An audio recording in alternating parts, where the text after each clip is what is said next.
Continuando o nosso programa, agora nós vamos falar de dermatite atópica. Quem nos recebe é a dermatologista a doutora Bárbara Milan. Tudo bem, doutora? Tudo bem, e você? Muito bem, muito obrigada por nos receber aqui no seu consultório, falar sobre dermatite atópica no nosso programa. Muito obrigada a vocês pelo convite. Para começar, doutora, vamos explicar ao nosso público o que é a dermatite atópica? A dermatite atópica é uma doença inflamatória da pele. Nela, a pele fica muito mais seca e tem uma tendência a coçar e a surgirem lesões na pele.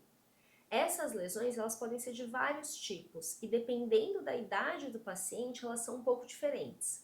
Então, a doença geralmente começa nas crianças e aí costuma dar no rostinho e nas dobrinhas, tanto aqui do bracinho quanto atrás do joelho, na região das fraldas, tá? Conforme a criança vai crescendo, deixa de ter no rostinho e fica cada vez mais pronunciado nessa região das dobras. Se o adulto fica com a doença, se a pessoa leva a doença ao longo da vida, aí geralmente ela aparece nas mãos. Então, doutora, não é genético? Qualquer pessoa pode ser também da parte genética ou qualquer pessoa pode desenvolver a dermatite atópica? Tem um componente genético, sim. Então, não é quem quer que tem dermatite atópica, é quem pode. A gente vê que quem tem dermatite atópica geralmente tem outras pessoas na família, especialmente parentes de primeiro grau, isso é, pais ou irmãos que têm dermatite atópica ou então que têm alguma das duas doenças irmãs da dermatite atópica, que são a asma e a rinite. Então, geralmente, a pessoa tem esse componente genético de outras pessoas da família que têm alguma dessas doenças, e aí, por fatores ambientais, desencadeia a doença e ela passa a desenvolver a dermatite atópica. É contagiosa, doutora? A partir do momento que você tem um diagnóstico que tem a dermatite atópica, é bom evitar alguns cuidados diários com outras pessoas? Não, muito pelo contrário. A pessoa com dermatite atópica, ela deve ter uma vida social normal, ela deve se relacionar normalmente e deve sempre ser reforçado que não é contagiosa, não tem nada de bicho, não tem nada infeccioso. Essa pessoa não transmite nada da dermatite atópica para ninguém. Isso é muito importante porque ainda existe muito preconceito em relação à doença. Uhum. Porque a dermatite atópica, ela varia desde uma lesão muito leve, uma leve vermelhidão, ressecamento da pele, até lesões extensas que descamam, que ficam vermelhas, que chamam a atenção e que às vezes pode pegar e se espalhar pelo corpo mesmo. Então essa preocupação quanto ao contágio, ela é sempre muito importante, porque como é uma doença que geralmente já aparece na infância, na criança pequena, é muito comum que os pais inicialmente acreditem que a criança pegou Uhum. de alguém Uhum. e mais que isso, que os amiguinhos da escola ou às vezes até os pais dos colegas fiquem com receio de ter contato com essa criança por achar que a criança vai transmitir isso para Uhum. alguém. Então essa é uma informação assim de extrema importância.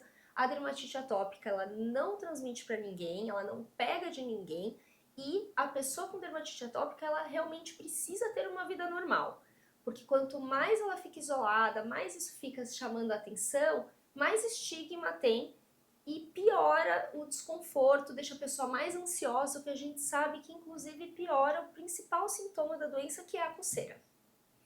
Perfeito, doutora. Ótima notícia, então, né? Essa notícia tem que chegar realmente a toda a população, porque como a doutora mesma disse, quem sofre com a dermatite atópica ainda pode sofrer ainda por preconceito, sendo que não existe essa possibilidade, né, doutora? Com Então, muito certeza. bom saber.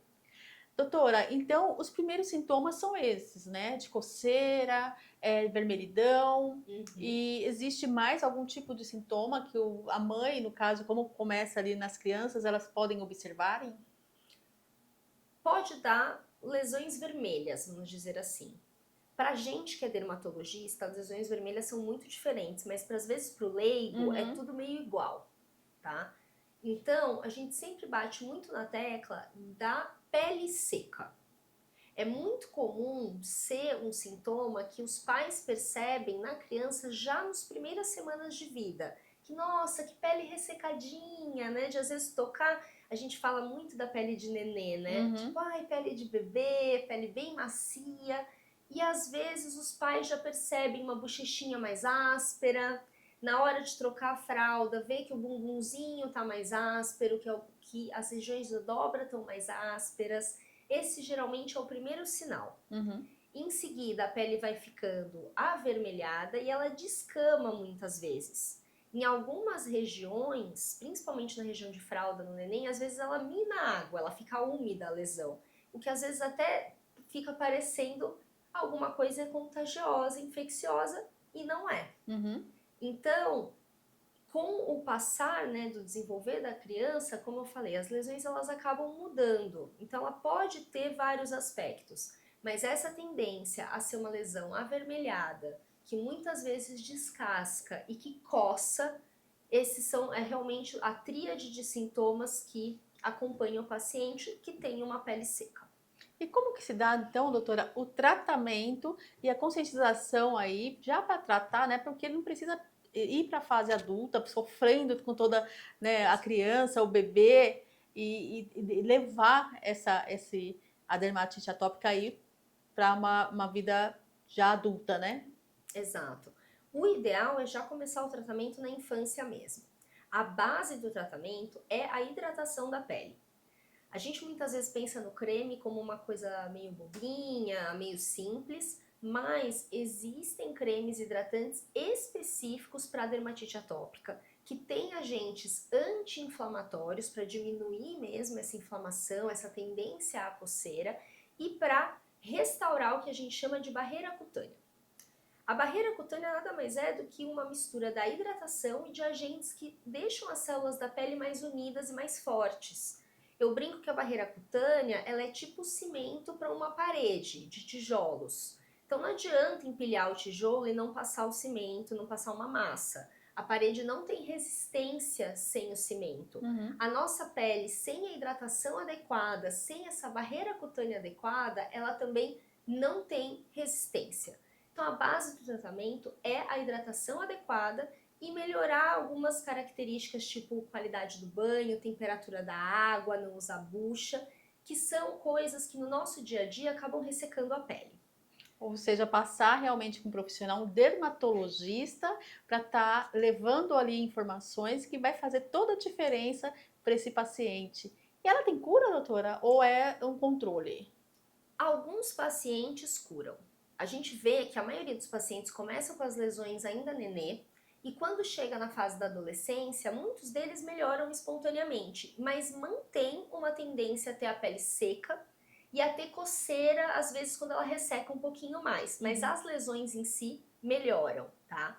Alguns casos, infelizmente, não melhoram nessa fase da adolescência, especialmente se as lesões são mais graves, são lesões maiores ou que pegam uma área mais extensa do corpo.